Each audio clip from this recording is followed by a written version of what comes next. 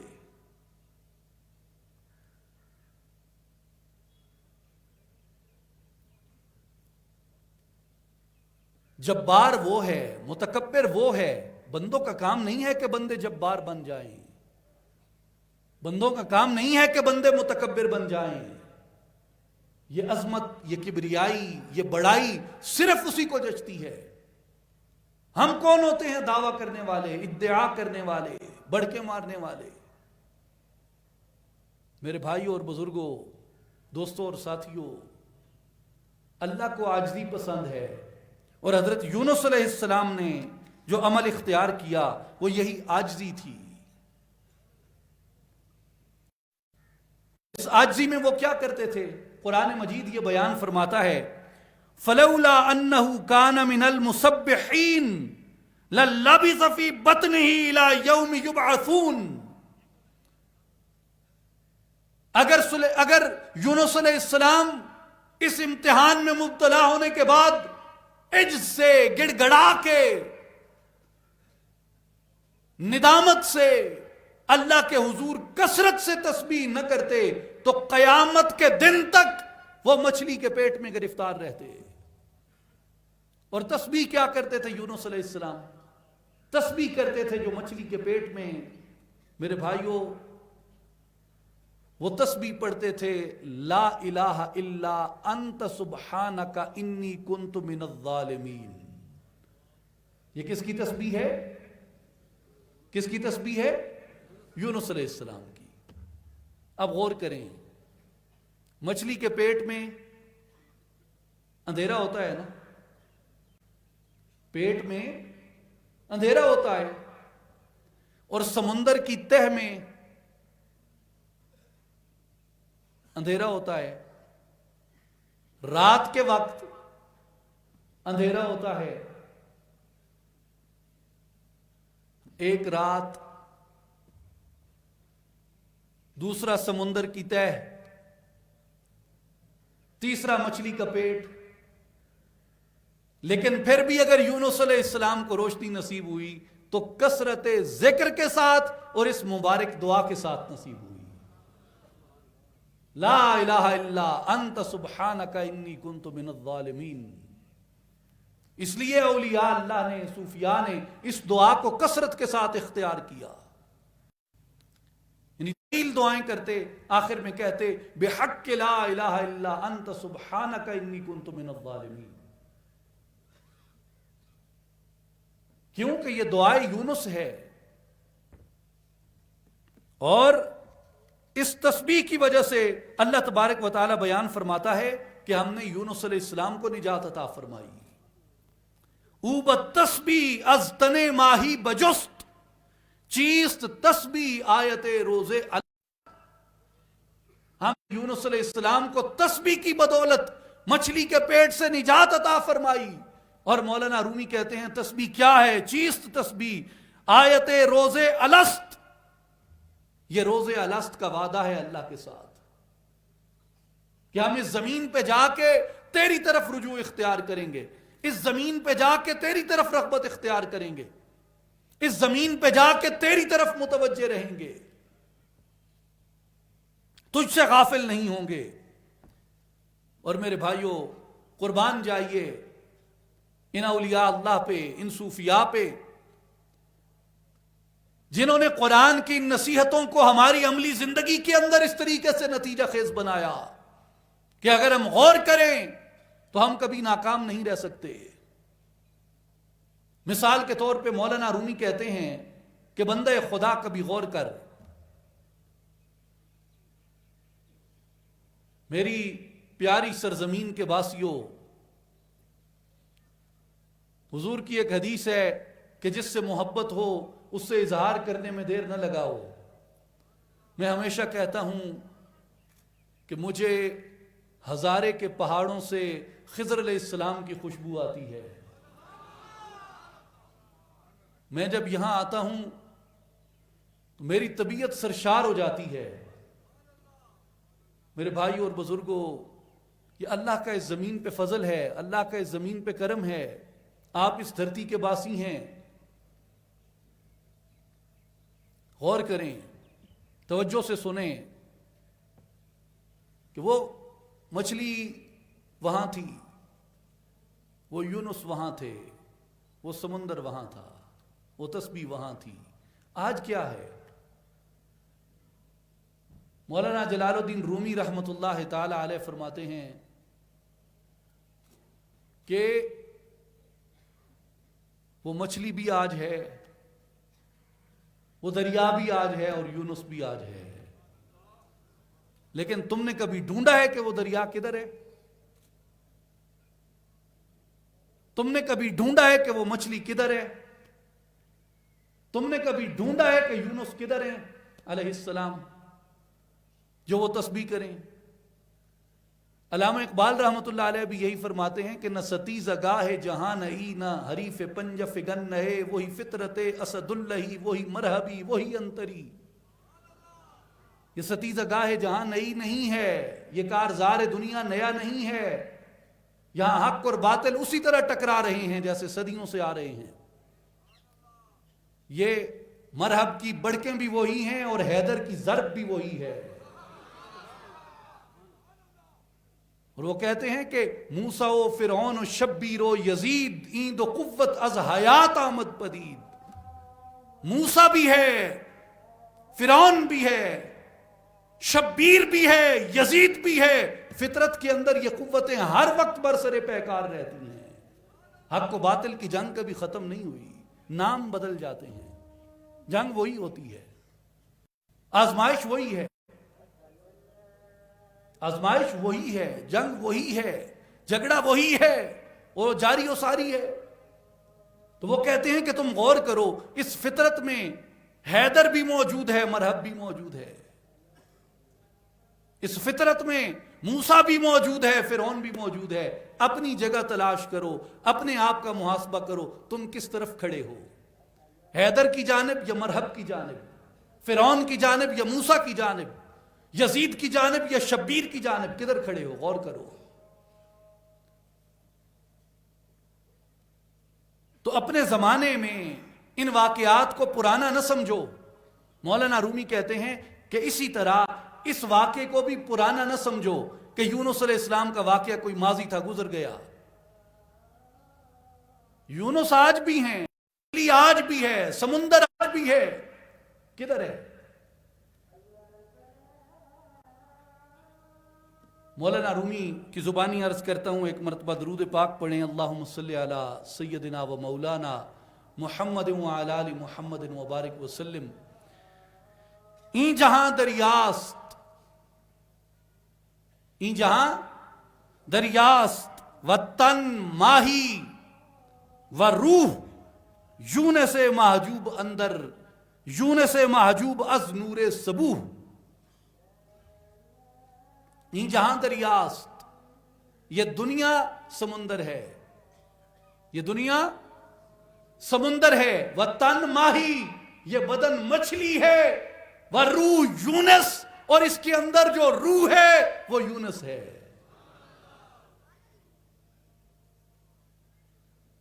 دنیا سمندر ہے، بدن مچھلی ہے اور روح یونس ہے۔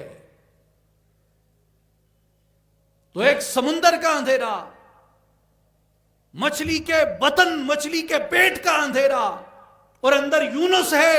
وہ فرماتے ہیں کہ تیرے یونس کو تب تک روشنی نہیں ملے گی جب تک تو اسے اللہ کے ذکر سے روشن نہیں کر دیتا،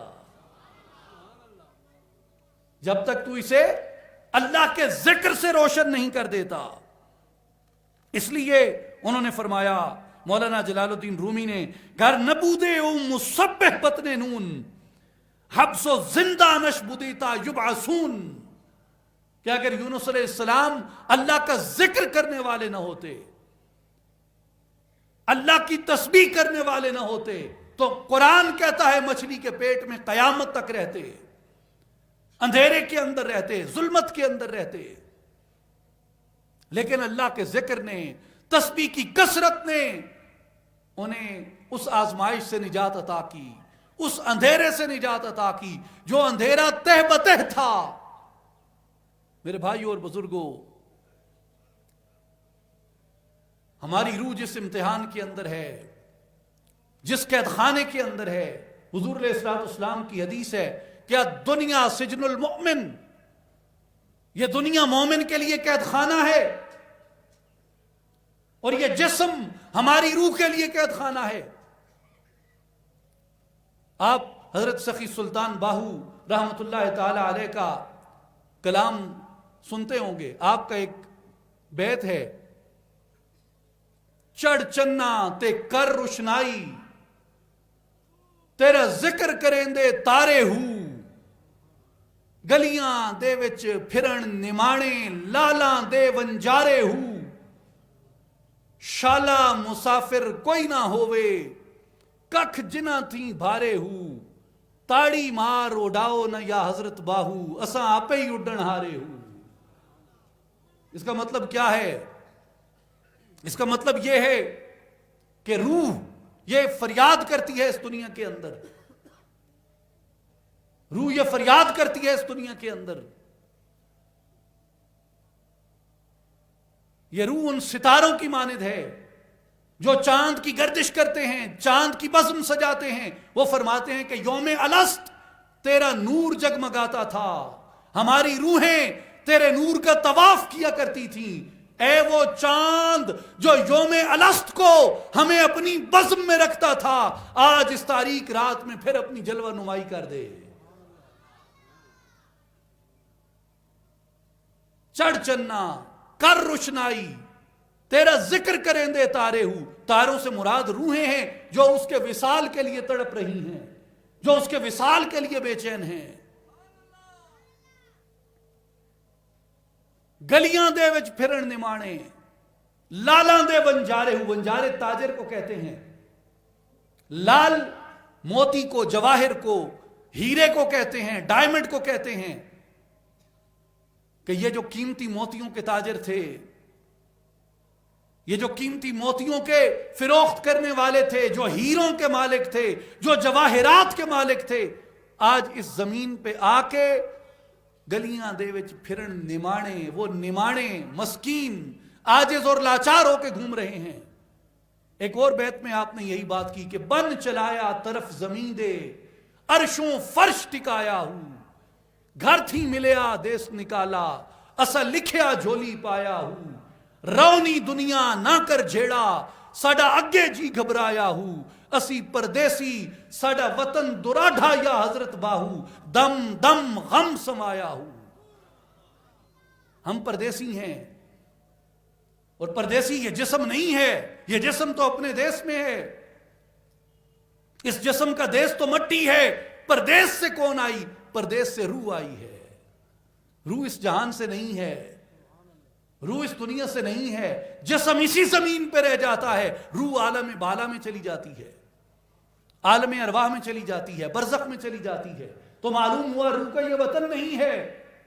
گلیاں دے وچ پھرن نمانے, اس زمین پہ نمانوں کی طرح پھرتی ہے. لالاں دے ونجارے ہوں, جو ہیرو جواہروں کی تاجر تھی, شالا مسافر کوئی نہ تھی وے. اب یہ آ گیا کہ یونس علیہ السلام مچھلی کے پیٹ میں ہیں, اس آزمائش اور امتحان کے اندر مبتلا ہیں. صوفیاء یہ بھی تشبیہ دیتے ہیں کہ جب سیدنا امام عالی مقام امام حسین رضی اللہ تعالی عنہ, اذان کے بعد میں گفتگو کا آخری حصہ آپ سے عرض کرتا ہوں, آپ محبت سے تشریف رکھیں.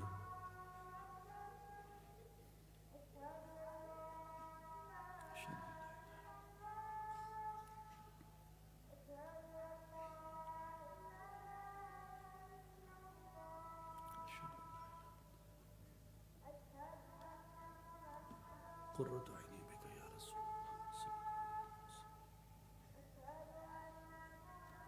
قرۃ عینی بک یا رسول اللہ, حی علی الصلاۃ, لبیک یا رسول اللہ, لبیک یا رسول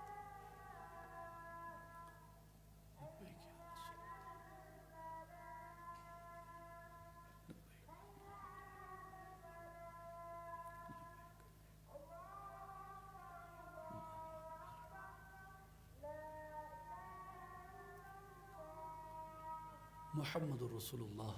اللہم رب هذه الدعوة التامة والصلاة القائمة آت محمدا الوسيلة والفضيلة والدرجة الرفيعة وابعثه مقاما محمودا الذي وعدته وارزقنا شفاعته يوم القيامة انك لا تخلف الميعاد. تمام احباب بآواز بلند درود پاک پڑھیں. اللہم صلی علی سیدنا و مولانا محمد وعلى آل محمد واصحاب محمد وازواج محمد وبارک وسلم وصلی علیہ. تو وہ اسے سیدنا امام حسین رضی اللہ تعالی عنہ سے تشبیہ دیتے ہیں کہ آپ جب کربلا میں پہنچے تو فرماتے ہیں کہ آپ کا وطن مدینہ طیبہ تھا. آزمائش کے لیے, استقامت دنیا کو دکھانے کے لیے, مصائب میں صبر کی جرت, صبر کا مظاہرہ دکھانے کے لیے آپ کو کربلا کے ریگزار میں بھیجا گیا. تو وہ فرماتے ہیں کہ یہ بالکل ایسا ہے کہ جیسے عالم بالا مدینہ طیبہ ہے اور یہ دنیا کربلا ہے, اور جو روح ہے یہ حسین کی طرح یہاں بھیجی گئی کہ صبر سے, ہمت سے, استقامت سے یہاں پہ جمے ڈٹی رہے اور اللہ کے امر کو نافذ کرے. یہ بے شک فنا ہو جائے مگر اللہ کے قول کو ترک نہ کرے, اللہ کے راستے کو ترک نہ کرے, اس کی اذان کو ترک نہ کرے, اور محمد الرسول اللہ صلی اللہ علیہ وآلہ وسلم کی محبت کو, حضور کے راستے کو, حضور کے عہد و پیمان کو ترک نہ کرے. شالا مسافر نہ تھی وے ککھ جنا تھی بھارے ہوں, تن کے بھی بھارے ہو جاتے ہیں مسافر پر. تاڑی مار اڑاؤ نہ یا حضرت باہو, اساں آپ ہی اڈن ہارے ہوں, کہ ہمیں کیوں تم دھمکی دیتے ہو کہ ہم تمہیں مار دیں گے. آپ فرماتے ہیں ہم تو خود ہی اس دنیا سے پرواز کرنے کے لیے تیار بیٹھے ہیں. آپ دیکھیں نا, ایک کھیتی ہوتی ہے, کھیتی میں آپ نے دانا ڈالا, دانا ڈال کے کسان اس کے کنارے پہ بیٹھ گیا, اور کبوتر آتے ہیں, فاختہ آتی ہے, چڑیا آتی ہے دانا چگنے کے لیے. تو جو کسان کنارے پہ بیٹھا ہے وہ تالی بجاتا ہے. کیا کرتا ہے؟ تالی بجاتا ہے تاکہ یہ چڑیا دانا نہ چگے اور اڑ جائے. آپ فرماتے ہیں کہ ہم ایسے پرندے ہیں جو اس دنیا کے کھیت میں اترے ہیں کہ اے اسرائیل تجھے ہمارے لیے اجل کی صدا لگانے کی ضرورت نہیں ہے, ہم تو پہلے ہی اپنے محبوب کے وصال کے لیے تیار بیٹھے ہیں کہ کب امر آئے اور ہم اس کی جانب پرواز کر جائیں. تاڑی مار اڑاؤ نہ یا حضرت باہو, اساں آپ ہی اڈن ہارے ہوں, تھا زندگی میں مرگ کا دڑکا لگا ہوا, اڑنے سے پیشتر ہی میرا رنگ زرد تھا. تاڑی مار اڑاؤ نہ یا حضرت باہو, اساں آپ ہی اڈن ہارے ہوں. تو اس لیے جو روح ہے وہ اس وجود کے اندر جب آتی ہے, اس تن کے اندر آتی ہے, تو پہلا اظہار اس دنیا کے اندھیرے میں آ کے وہ رونے سے کرتی ہے, آہوزاری سے کرتی ہے,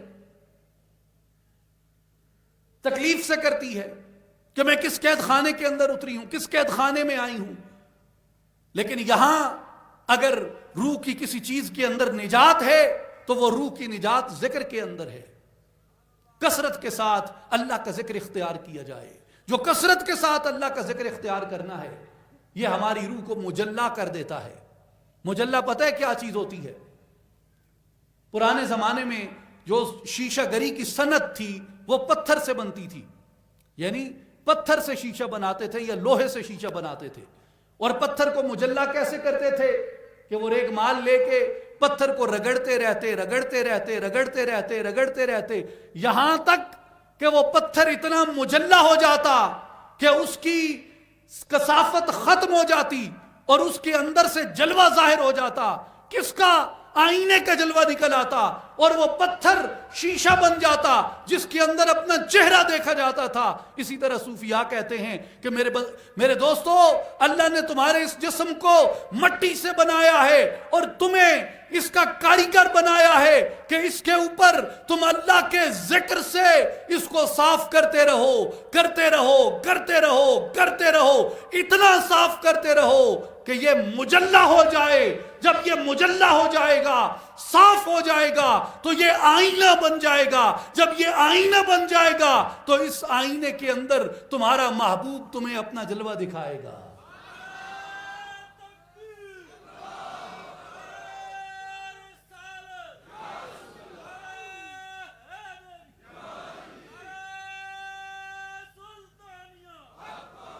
اس لیے آئینے کو مجلا کیا جاتا ہے, پتھر کو ریگ مال سے رگڑ کے اس کا تزکیہ کیا جاتا ہے, صاف کیا جاتا ہے.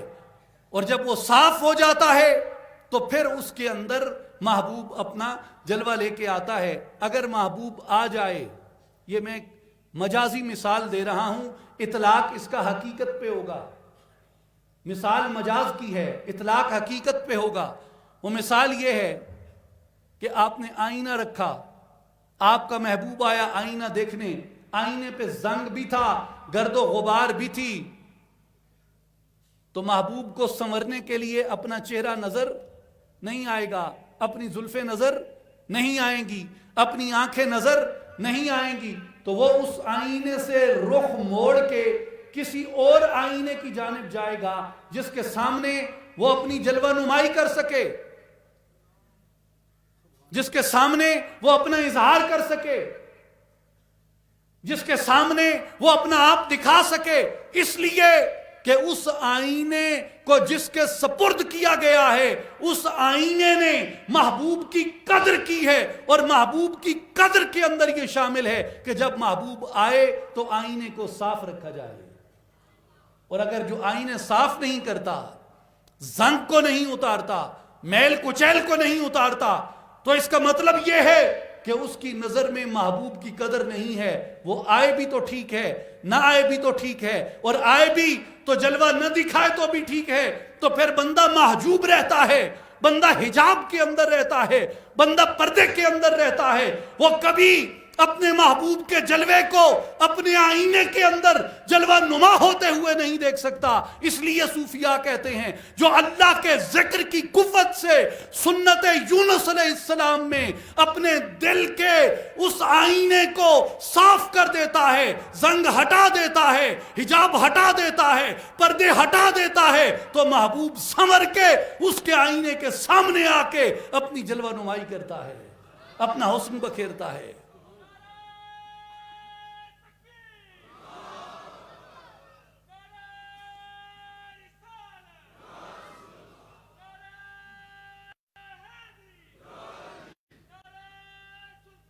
اس لیے بابا بلہ شاہ رحمت اللہ علیہ نے کہا تھا، کر صاف تو ویڑا دل دا،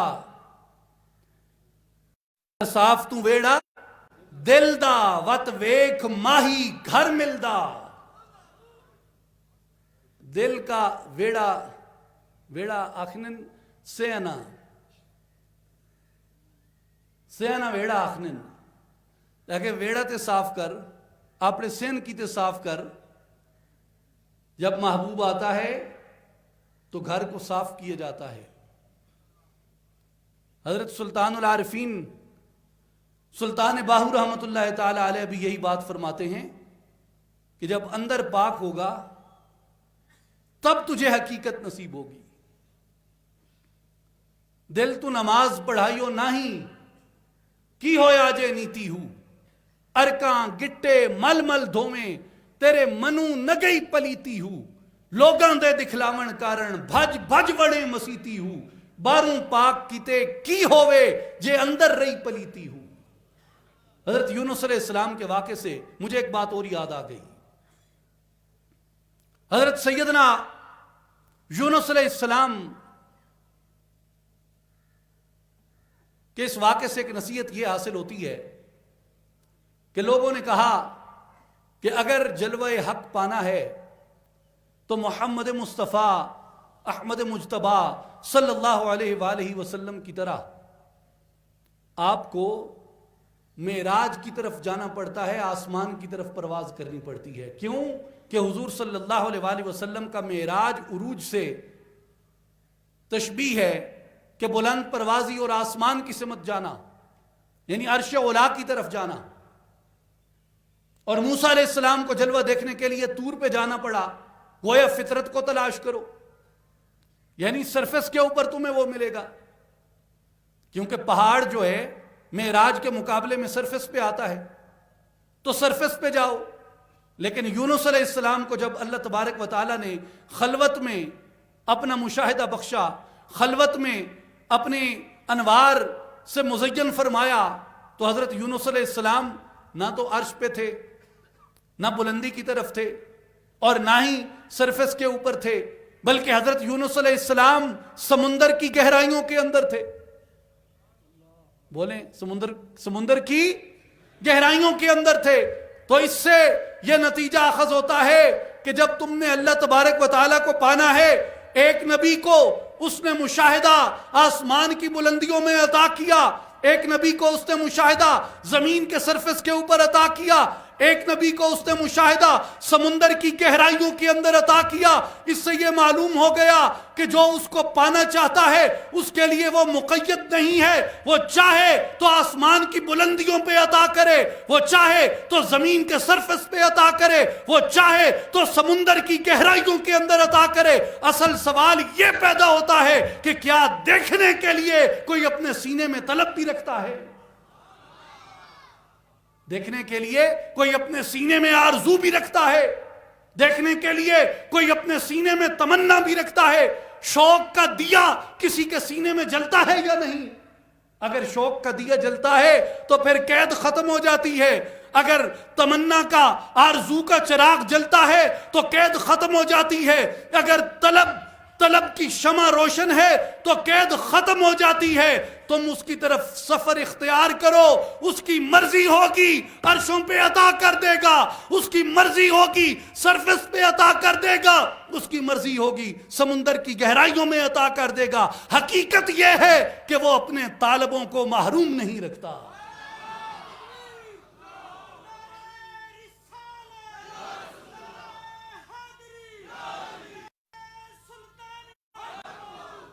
وہ اپنے طالبوں کو محروم نہیں رکھتا. اس لیے اللہ تعالیٰ نے قرآن مجید میں فرمایا فَإِنَّمَا تُوَلُّوا فَثَمَّ وَجْهُ اللَّهِ.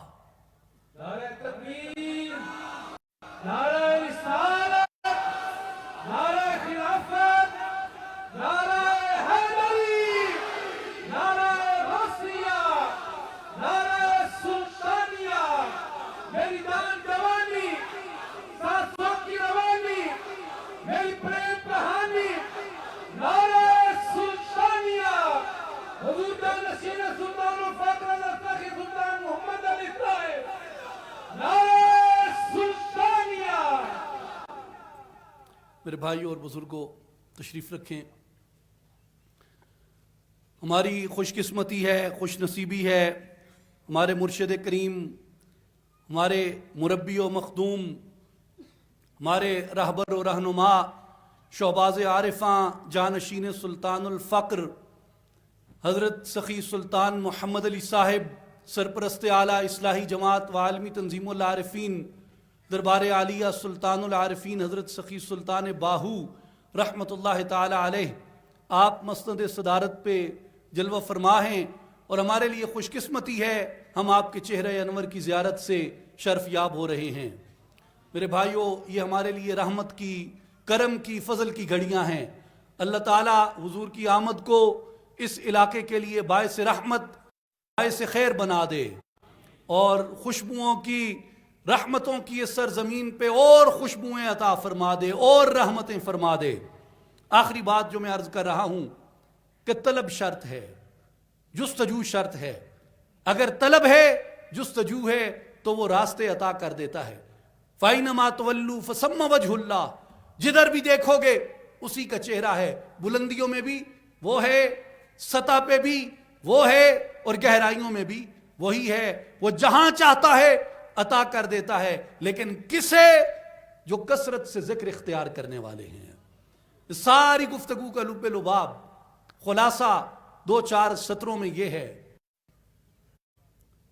پہلے واقعے سے غور کریں. حضرت یونس علیہ السلام کی قوم کی اللہ نے جو توصیف کی اس بنیاد پہ کی کہ انہوں نے اپنی مہلت کو ضائع نہیں کیا، نادم ہوئے اور اپنی ندامت پہ اللہ کے حضور استغفار کیا. اللہ نے ان سے عذاب ٹال دیا. تو جب کوئی عذاب آئے استغفار کرو اور نبی کا وسیلہ کرو. دوسری بات، حضرت یونس علیہ السلام جب آزمائش میں مبتلا ہوئے تو حضرت یونس علیہ السلام نے کثرت ذکر کو اختیار کیا.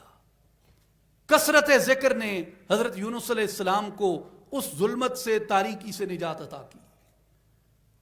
میرے بھائیوں اور بزرگوں، کثرت ذکر ہمارے سینے کو روشن کرتی ہے، ہمارے دل کو روشن کرتی ہے، ہمارے اندر کو اور ظاہر کو روشن کرتی ہے. ہمارے مرشد کریم جانشین سلطان الفقر حضرت سلطان محمد علی صاحب اسی پیغام کو لے کے آپ یہاں پہ آئے ہیں کہ لوگوں، اللہ پہ یقین اختیار کرو، اندر کی دنیا آباد کرو، اپنے سینوں کو آباد کرو. میں اکثر ایک بات کہتا ہوتا ہوں، جانے سے پہلے آپ کو وہ سبق یاد دلانا چاہتا ہوں. اگر آپ روزانہ آدھا گھنٹہ جم جائیں، روزانہ آدھا گھنٹہ ورزش کریں، پتھر اٹھائیں، کوئی بھی ورزش کریں، صرف آدھا گھنٹہ، 6 ماہ بعد آپ کے جسم میں تبدیلی واقع ہوتی ہے یا نہیں؟ مسلز امپروو ہوتے ہیں یا نہیں ہوتے؟ اگر آپ روزانہ آدھا گھنٹہ منطق پڑھیں یا روزانہ آدھا گھنٹہ ریاضی پڑھیں، ڈیفیکلٹ میتھمیٹیکل ایکویشنز کو آپ سالو کریں، کیا 6 ماہ بعد ذہنی نشو و نما بہتر ہوتی ہے یا نہیں ہوتی؟ میرے بھائیوں، جسم ورزش کرے تو ترقی کر جاتا ہے، عقل کو ورزش کرائی جائے تو عقل بہتر ہو جاتی ہے. کیسے ممکن ہے کہ بندہ ذکر کرے اور روح متجلا نہ ہو؟ یہ آدھا گھنٹہ ذکر ہے جو ہمارے حضور مرشد پاک عطا فرماتے ہیں کہ اللہ کے اسم پاک سے، اللہ کے اسم پاک سے اپنے دلوں کو روشن کرو، اللہ کا ذکر اختیار کرو، اللہ کے اسم پاک سے محبت کرو. یہی چنبے کی بوٹی ہے. اور یہی وہ بوٹی ہے جو مرشد بن کے اندر کاشت کرتا ہے. اور اسی ذکر کے بارے میں فرمایا الا بذکر اللہ تطمئن القلوب، یہ دلوں کو اطمینان عطا کرتا ہے، یہ دلوں کو نور عطا کرتا ہے، یہ دلوں کو روشنی عطا کرتا ہے. اللہ تبارک و تعالی ہمیں اعمال صالحہ کی توفیق عطا فرمائے. وآخر دعوانا ان الحمد للہ رب العالمین.